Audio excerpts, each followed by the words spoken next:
Good evening, campers, dreamers, and babysitters, and happy Friday the 13th, as we are back with another edition of Horror Hot Takes. Yes, talking Friday the 13th, 2009, which, yes, our hot take on this one, which I guess, to be fair, is kind of changing the tide. I would say this isn't as much of a common hot take, but for a long time, many people thought that we were kind of crazy if we were saying that Friday the 13th is not only one of the best entries in the Friday the 13th series. No, no.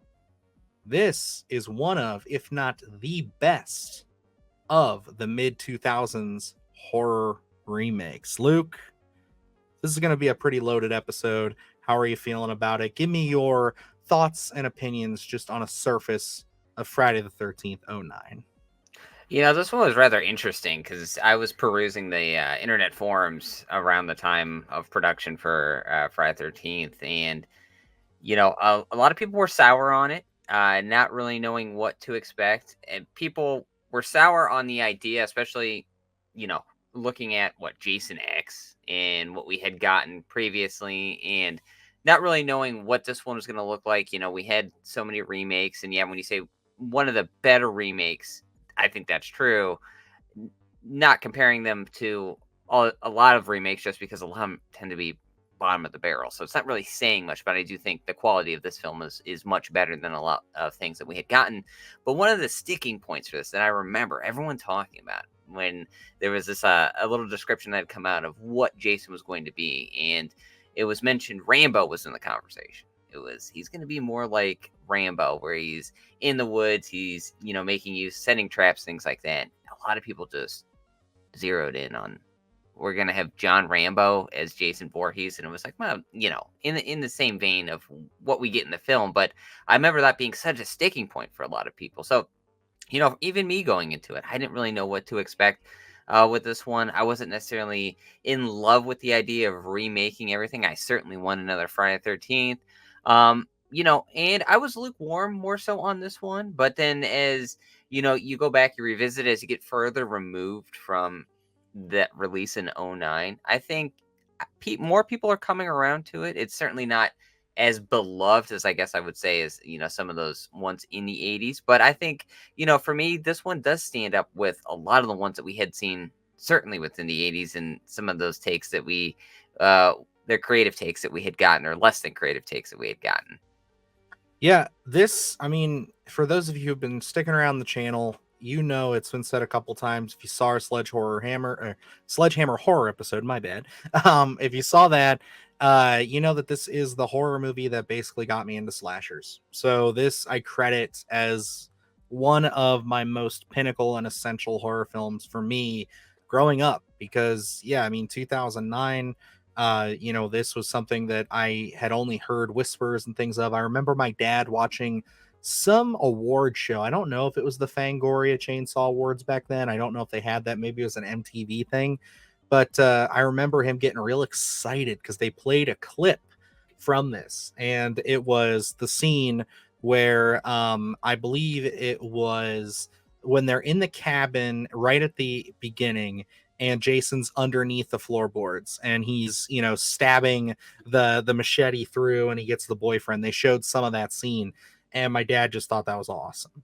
And he starts explaining to me like a little bit about who, Jason is. Because at that point I knew who Michael Myers was. We'd had a conversation about it. I don't know if I had seen Rob Zombie's Halloween yet, but I know that we had at least been discussing watching the original Halloween. So shortly after this, I think I watched Halloween and then Rob Zombies. But for me, man, this was something that just never left my brain. And then my cousin, Lord willing, I'm visiting him in Georgia. He's like, hey, man, I saw this movie at my buddy's birthday party. I went to the theater. You got to check this out. My aunt rented it from Netflix. We sat down.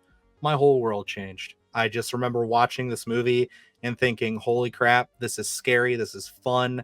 This is just the most insane movie ever. Jason is so fucking cool. And that is what cemented him as my favorite all-time slasher icon as well. I've always been a Jason fan ever since this film.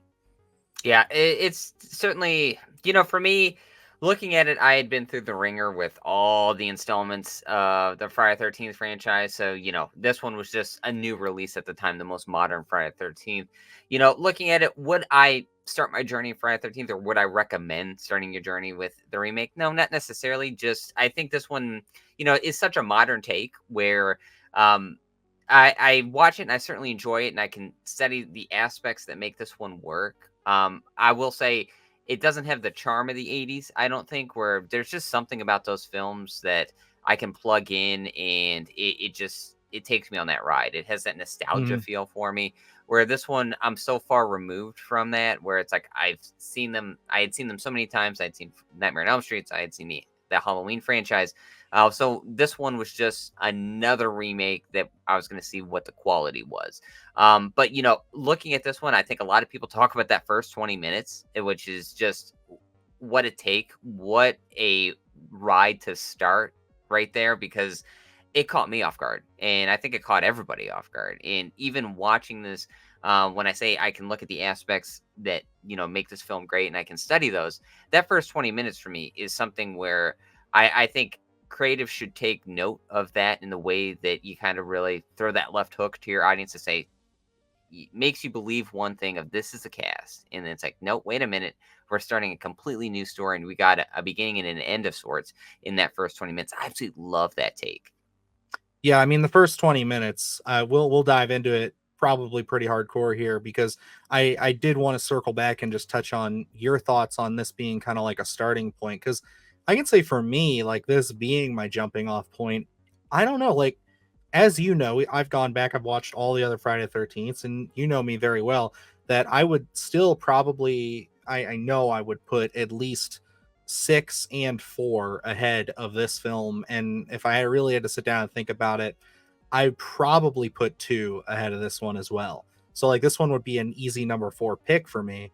But it's one of those things where I think like what this film does well against all the other horror like remakes that we were getting at the time, and why I think personally for people who are younger trying to get into this series, why I think this might be a good jumping off point, just to kind of push back on your point, is this is like taking elements from those first 4 films and just stringing together, kind of the greatest hits. If you want to look at it, Friday the 13th '09 is just the greatest hits of Friday the 13th all put into a 90-minute movie. And it works. I mean, like, it's nothing that's going to be for people who are looking for something different or something that's going to break the mold. It's not trying to break it. It's just trying to give us what we miss about Friday the 13th. And like you're saying, those first 20 minutes, that is probably the peak of this film, which I know is kind of a tough thing to say. And maybe for people who haven't said it, like, oh, wow, the first 20 minutes and that's it. No, it's a good movie to watch afterwards. But those first 20 minutes, it's raw Friday the 13th. It's kids out camping and Jason shows up. It's just that concept done chef's kiss beautifully. Yeah, and I guess maybe what I say when I say not necessarily a great starting off point, when you look at it, unfortunately, you've been compromised because that was your starting off point. So you're going to have a nostalgia for it, just like I have a nostalgia for the 80s and what I had went through.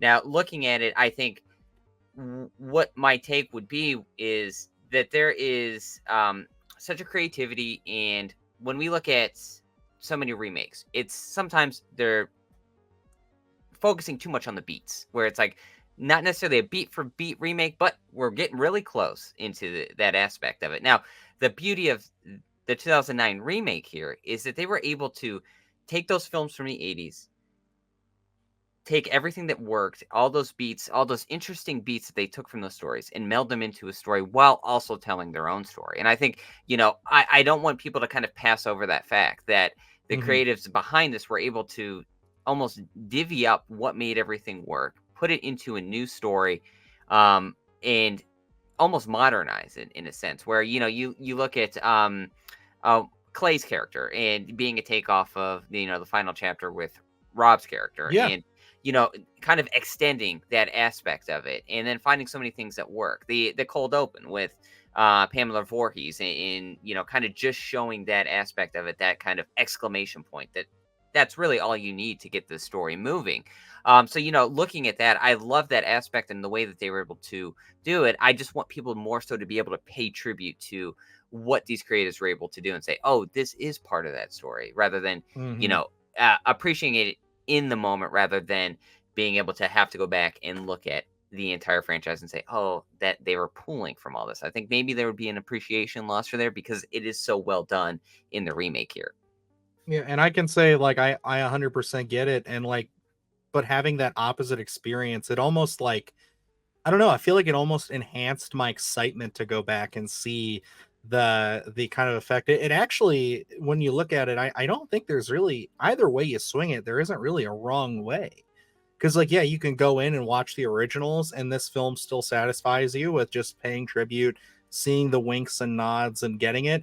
But then either if you start with this and then go back, it's like you will basically have the same experience where it's like you see, wow, they pulled from this movie, they pulled from that movie, and it's like, I don't know, I feel like when it comes to horror remakes, I really appreciate the approach. Like you said, they cherry picked so many of the best elements that we loved from them and just said that let's just make it, a pure run through of just the first four movies here. But it still feels like its own film. It's, yeah, and that's the thing, like that it's still got that, like you said, Rambo was what people were saying they were kind of going to go for. It's like we still get new stuff, like him kind of being more of a survivalist in this one and kind of having the underground tunnels and things like that, really showing how he's able to get around a lot faster. There's still a lot of really good, like, new ideas put in there, but they just implement the best of the ones that came before it. I think one of my favorites clearly is the fact that they had the balls to,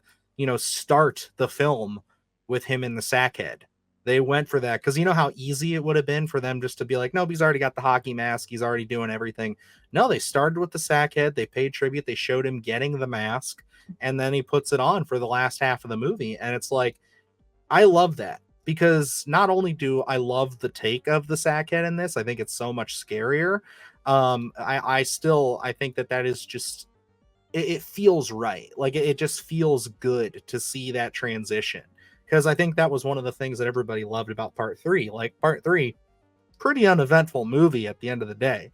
It gave us Larry Zerner, thank God, but it's one of those things where it's like that movie, all people know it for is you got the mask.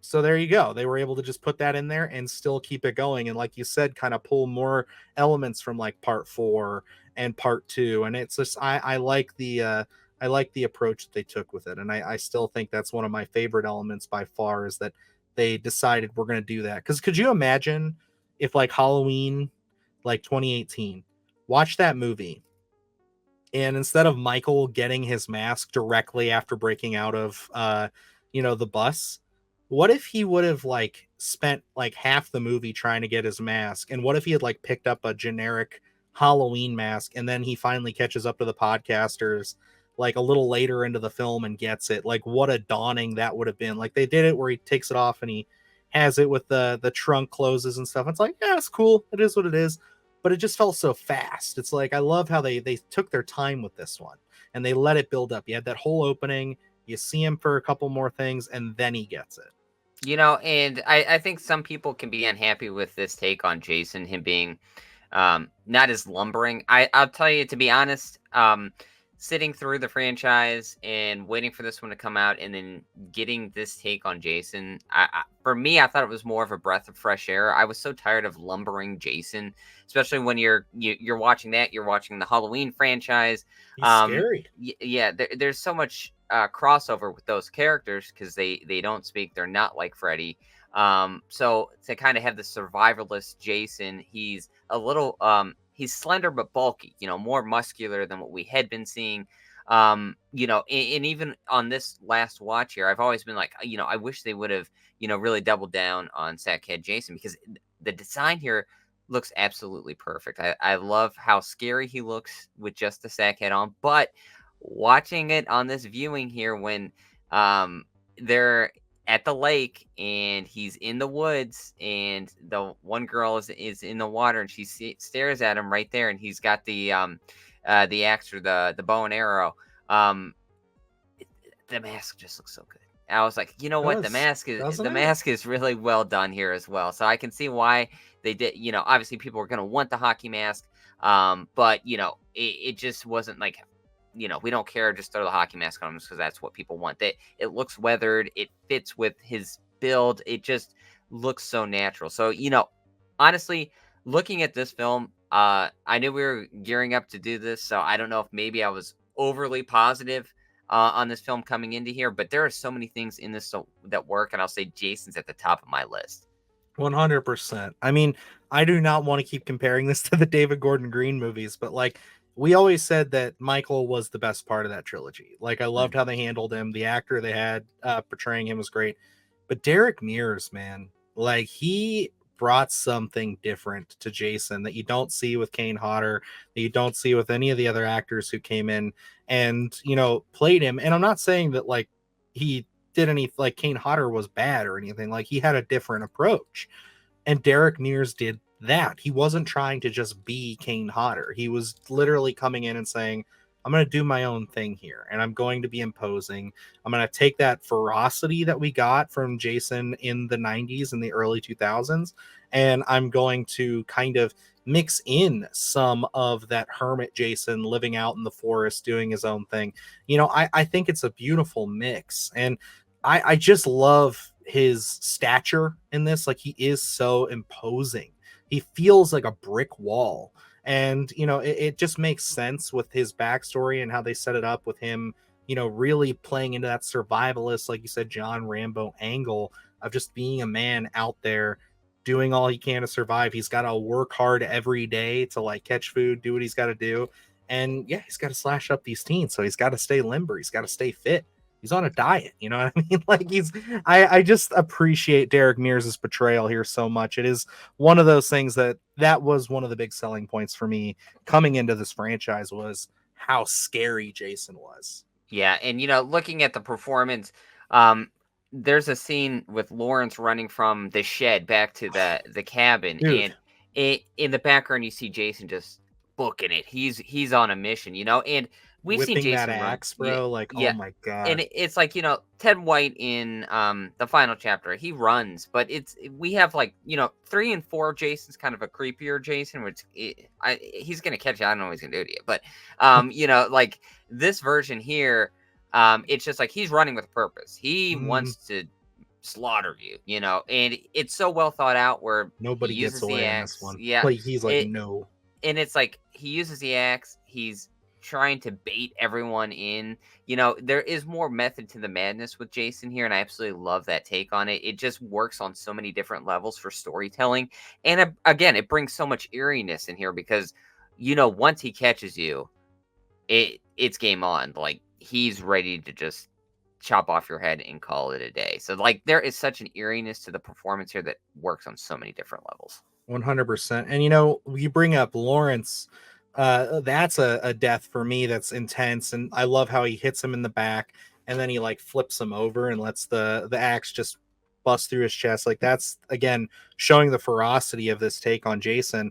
But just before that, with Chewie's death, like talk about like we're complimenting things like Terrifier and all these other modern horror films for being so brutal and not being able to shy away from things, which they show a lot. And yes, Terrifier goes way over the top, but I just always think about that screwdriver kill and just him pushing that screwdriver into his throat, and just how slow and methodical, and just the mask in that, like the hockey mask, how he's just there's nothing. It's so good how he's just staring at nothing. Like you're looking in there, there's no eyes, it's just darkness, and it's just so fucking creepy. I love it. I really think that that's some of my favorite stuff from this.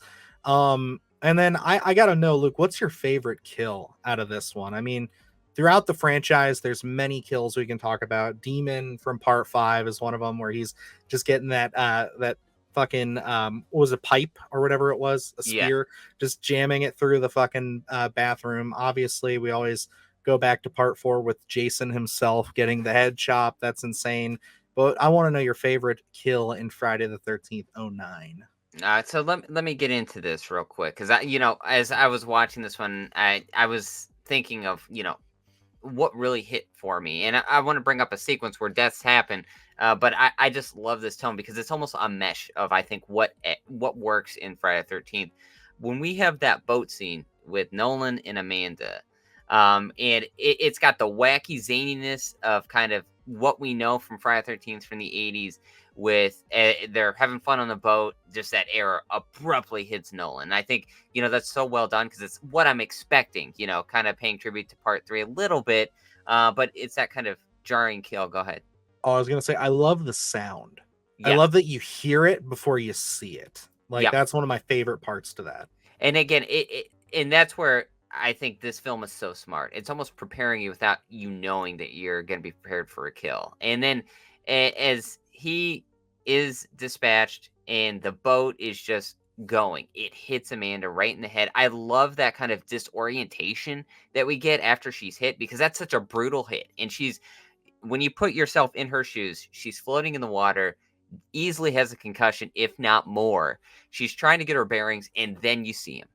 Yeah, And he that's just where we get steps the out. It's mask. like, oh, That's where it's fuck. like, that's where I looked at and said, this mask absolutely works, and just him. I think he's holding the bow, kind of being like, Mhm. yep, I did it. This is me. You better watch your shit because I'm coming for you, and then she gets under the deck, and the shot of him walking through the wood. And again, we get classic 80s stuff going straight through her head. We get even the funny exclamation point where he lifts Yep. her up. Pulls it out, You you see get your the boobs. shot. Yep. Mhm. And then she goes in the water. For me, that sequence absolutely works because it hits on so many different levels of what they're bringing new to the franchise and what they're reminiscing about the old stuff that works. So for me, that entire sequence, it hits me right in the feels of what I wanted and what I got and what I remember so lovingly about the Friday the 13th franchise.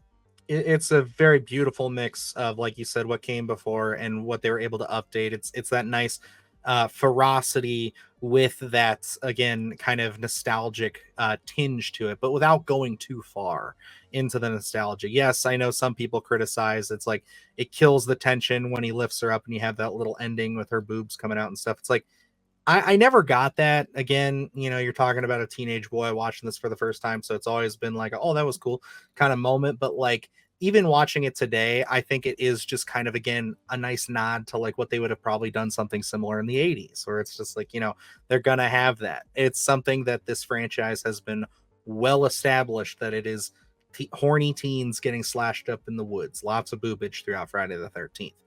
But for me, I gotta give, and I know people might think this is super unoriginal, but when we're talking about this opening and just how impactful it is, one of the final kills in this that absolutely just I love, and I love how they pulled it off, because the way, and I do want to say this before I forget, I did pick up the Arrow 4K. So watching this, I was worried that this scene was going to look a little bit worse for wear, because it's kind of a mix of practical and CG. But I gotta say, the transfer is really well. And of course, I'm talking about the scene where Richie, who, after getting caught in the bear trap, has Jason running up to him and he smacks the fucking machete into his face. It's so well done. The fact that they just cut away for a split second, but you see the aftermath and you see it, like, basically it tricks your brain. I've watched this 100 times. You don't actually see it hit, but it tricks your brain. It's cut so well that you feel like you did. And that's where the beauty of that CG comes in, because they were able, if you watch the special features from way back in the day, they had to do it where it's like there wasn't a machete there when he actually got hit in the head. So it was like it was just a handle. And it's so well done. It's seamless. So it's like, to me, it's one of the most intense, vicious, and brutal kills in this entire film. Oh my gosh, the entire situation. We talked already, we mentioned that first 20 minutes is just some stuff that 20 minutes has to be studied from filmmakers. But Right? but when you look at Richie, just that entire situation. Like I was talking with Amanda, you have to put yourself in that situation. You're in the water, you're having this head injury. His foot's caught in a bear trap. He just saw his friends, well, he didn't see a murder, but he saw the corpse, ran back, got caught in a bear trap, is watching someone else die being burned. His girlfriend Yes, is dying in a fucking sleeping bag. Like, and just watching that, helpless, nowhere to go. And then finally he thinks help is on the way. And then just there's no ceremony about it. We don't even have time to catch our breath. We just see Jason running right there and boom, he just eats it, you know. And again, what a great exclamation point on that. And kind of again, getting us prepared of what we're going to be, I guess what we expect, even though as we learn more of the story, it doesn't happen. But as he kills Richie and then turns his attention, and then we kind of cut with that ad. It's just a perfect cut Beautiful. of we think he's going to complete, we think he completed the action until we find a little bit later. But again, that first 20 minutes, all those kills, they just absolutely work. The tension's perfect, and it really sets you in your seat for what you can get to toward, you know, that later half of the film when we get with our actual characters. Now, I think, you know, maybe that's where some divisiveness lies when we get more into the meat and potatoes of the story, because I don't see too much pushback from that first 20 minutes. I think a lot of people love that, where it's like, you know, you have to take your time with the rest of the story and draw out those characters, and you're with those characters a little bit more. So you can find more negatives, I think, throughout the rest of that storytelling. But, you know, for me, it just falls in line with a basic Friday 13th franchise film, but they add in a lot of cool shit. Right. And that's again why for me I think this just made me a bona fide slasher fan, because it is just really cutting a lot of the fat for you. I mean, like, it tells that basic story, but it does it so well. There isn't kind of this jarriness to it. I will say the biggest drawback and the biggest thing I can say, which is common throughout the series and many slashers, I I don't fucking care about like any of these characters like at all. Like they're just there to die. I mean, honestly, I think the only reason I know enough of their names isn't just the fact that I have IMDb open right now. It's the fact that I've just seen the movie a bunch. So there's a couple that I can name off the top of my head, but I just don't care about any of them. I think that, you know, Jared Padalecki is an actor that I think is fine. Clay is very dull in this. I think Jenna's pretty dull as well. I think Chewie and Lawrence have enough personality and chemistry together as friends, but we just don't see enough of them to really kind of like even develop that too much. Honestly, I think you get a little bit more development out of that group in the first 20 minutes than you do with anybody else. And it ain't much, but I think that that's the biggest strike I could give this movie. You don't have your Tommy Jarvises, you don't have Jenny, you don't have anybody else really that you can name out of the original, like, you know, 10 movies or whatever, that it's just there's nothing there to really kind of sink you in. We don't even have like really a singular character in this one that I would say is like memorable. They're all just kind of there to die and service the story. So when you don't have that though, what do you have to lean on? And what they have to lean on is Jason. And he's done masterfully in this film. Oh, absolutely. You know, looking at it, yeah, the characters I feel fall in line with our Friday the 13th cast, what we do see. We don't dive too deep into anything. I absolutely love so many twists and turns in this film where we think, you know, we have one final girl and that turns out not Mm-hmm. to be the case. Um, Clay's character, I'm not a fan of. I think, you know, that's probably my biggest sticking point, as him kind of being our lead protagonist. I just don't feel a connection with him. Honestly, we're doing so many twists and turns in here. I think this would have been either lovely to do, you know, because I love Chewie. Aaron Yo, I think is his name. Yeah. Was in a lot of horror films back, you know, in the day, in Disturbia. I think he even pops up in the Nightmare on Elm In Street. Nightmare on Elm Street. Yeah, Yeah. that's right. I would have loved to seen if we would have did a group of Final Boys. I think that would have been hilariously fun. And or if we got rid of Clay's character as a twist and turn, and Trent was our guy with all these other ladies, I think would have been hilariously fun, because we never see the asshole make it out, and to Right? be rooting Oh my against him but god. also somehow rooting for him would have been just such an intriguing take, because there are so many twists and turns in here. I think if you would have took that one step farther, I think a lot of people would have had even more fun with that back half of the film. I hate Trent, and I know you're supposed to, but I will say, like, as I've gotten older, he is one of the more entertaining pieces of this movie because he just plays that dickhead so well. I know everybody goofs on his sex scene, with his Yeah, little lines. Like, they're just so quotable though. You got perfect nipple placement, baby. Like, what the fuck, bro? I'll tell Like, you that the actors Travis Winkle, mhm. that plays Trent. He's in a handful of things. People are gonna know him probably from Transformers as I was well. gonna say I have a Um, piece of trivia for that, so go ahead and finish what you were saying. so I'll say that actor has perfect comedic timing. He's an Accepted as well. I He's Yep. always an asshole kind of character, and I think people don't give him his due because he's the asshole. But when you're playing against someone like a Justin Long and trying to, you have to accept those lines. The line delivery is going to be only as good as the person getting them, and for him to accept them the way that he does and to play off those comedic characters, I think he gets overshadowed. And to really extend his character and give him more to chew on, I think would have been just a perfect opportunity for him because his timing is on point, and if we would have gotten more with him, I think people would have absolutely adored him. Yeah, because like even like when obviously, and it's no hate to Jared Padalecki. Again, I like him as an actor. I just think that Clay has just nothing. They didn't give him anything to do. He's just such a wet, like damp rag in this movie. But like, just even like their little back and forths and just the kind of like he like Trent is really dumb, but he doesn't know that. So Yeah, it's like, but it's Travis Van Winkle does such a good job of playing that. So it's like, he's like, because there's just that arrogance to him that he's able to do. And it's like, I hope he's not a dickhead in real life because like he does a really good job of playing an asshole in this. But you bring up Transformers, and I don't know if it's official. Transformers produced and directed by Michael Bay. This was obviously produced by Michael Bay. There is I guess it's a rumor. Someone somewhere at some point said that Trent is the character that's the dickhead in Transformers. That's his name in that film, and he's named Trent in this. So people are kind of saying, oh, this Friday the 13th movie takes place in the Transformers universe, and Trent from Transformers dies in Friday the 13th. Just a goofy little piece of fan fiction there. I thought it was quite fun. I do not like thinking that Autobots and Decepticons are in the same film as Jason Voorhees.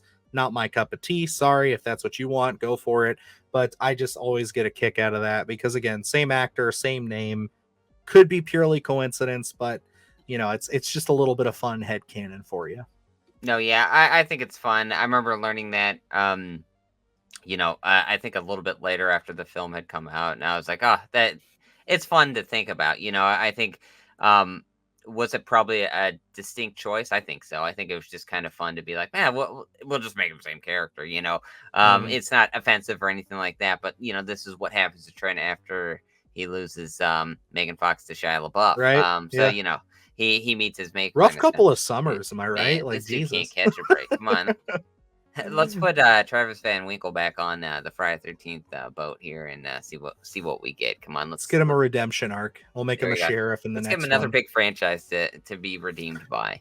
Let's do it. But final thoughts and opinions here. I mean, we could probably gush about this movie for hours. I still feel like there's a ton we could touch on, especially dealing into just references and just kind of getting into the things, And I will say, like, this isn't sponsored or anything, but I got this. Luke will be getting it soon.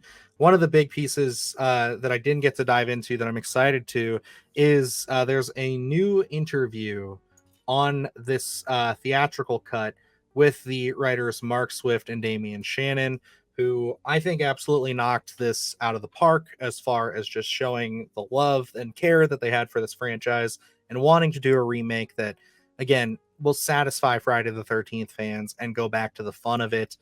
And I just want to put it out there, just so one day, hopefully, it does come to the light of day. I have been doing all I can to try to talk to these two and just get their pitch because we've seen little leaks of it, but we all know there was supposed to be a sequel to this at some point. We don't know the full story, but we know that there's a lot of really cool sequences. I know one of them was that this was supposed to open in the wintertime, and we were going to see Jason on a frozen lake. I want to hear that fucking movie because I want to see a sequel to this so bad. I don't think we can do it anymore. I think the ship has kind of sailed on that. I don't know if it would be the same or if it would even like feel right. But I still want to know what these guys had planned, because in my opinion, they knocked this thing out of the park. Yeah, I- there's a level of frustration that comes with watching this remake, reboot, whatever you want to call it, just because when you look at it and they were able to mesh in all the backstory that we had from an entire franchise in an organic way that didn't feel like they were just this big dump of exposition and spoon feeding you what you're supposed to know about the Friday 13th franchise. They divvied up the amount of time that you should have when you're trying to tell a different story. And such a strong start to, if you're going to reboot this franchise, that to see a fumble like this and to not get a sequel will always be a source of frustration for me every time I go back to this film, just because you don't get something like this. You don't get being able to mesh in that franchise and then start telling another story and have a logical ending to that story that says, hey, the possibility to open up for a sequel is as endless as it was back in the 80s, so for this one, there are so many things that work. Yes, we're not diving too deep into the characters. I think that was intentional because that's what Friday 13th is known for. We're there to see a slasher, and I think they certainly feed you that. And I think looking at this film, I would have been excited leaving the theater to say, what are we going to see next from Jason? Because I would have been like, if you would have asked me back in 2009, I'd say I'd probably be going to the theater in 2011 to see a sequel to Friday 13th, because this one was such a strong start. It's such a fun rewatch. I think, this one over time, people are already coming over to the side to say, I do enjoy this remake. I think that's only going to grow as time goes on. Obviously, we're getting more releases from Arrow there. We're probably going to get more releases down the line, and the love here and being able to uncover what exactly went on and what we could have seen down the road is just going to make more people love this film. 100%. And you bring up kind of a fantastic point there. And this is the last piece I'll say, and then we got to wrap this up. But I absolutely agree with your assessment there of saying they righted the ship in a sense. Like, those weren't your words, but they put it into a spot where they left this film saying, we finally are at a point where anything is on the table again. We're back to it. Everything has been established. The game is set. Now we can just go play. And they never got to do that, which sucks. And I think maybe if this had come out at a different time, maybe if this followed Texas Chainsaw Massacre, I think people would look at this more positively. If we didn't have A Nightmare on Elm Street I was gonna say, did following you up, think that fucked it up? You think yeah, that was the one that did it? I think not necessarily that. I think that could have been the nail in the coffin. I think having so many sour remakes up until Friday 13th, I think this one does get grouped in with that. If this did come out today, I think it would be met more Oh, positively. people would Um, love this. I think a lot of people maybe had seen it back in 2009 and said, "Oh, just another shitty remake," and filed it away. But now, if you and never went back to revisit this film. But I think if people do go back and revisit it, I think people will probably be this a little more positive on this one, because when you look at the string of shitty remakes that we did have back then, and then eventually we got out of it and horror went into a bit of a different direction. But I think this one, it was a product of timing, and I think people were just like, okay, we're done. This is closer toward the end of the remakes that we were getting. I think people just wanted to be done at that point.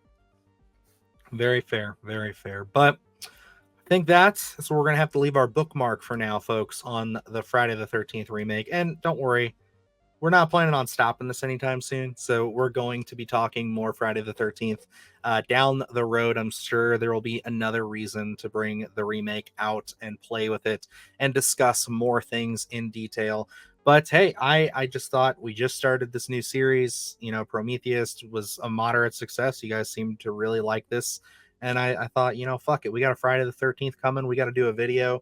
I was like, Luke, let's fucking talk about 2009. And yeah, we'll see. Maybe the next Friday the 13th, depending on when that is, we can go down a little rabbit hole that Luke has traveled down a couple times on this channel. But I think it's about time we have a conversation about the old Jason Goes to Hell. What do you say, sir? I am 100% for it. That film is Okay. another one that I've rewatched a handful of times, and I mean, it's not a great film, but there are so many great concepts in that film. There are, and you won me over big time with your video. So I'm actually going to link that at the end of this video. Check that out. Luke put it out last Friday the 13th, I think. Like, it's Yep. been that long. October. October of last year. So yeah.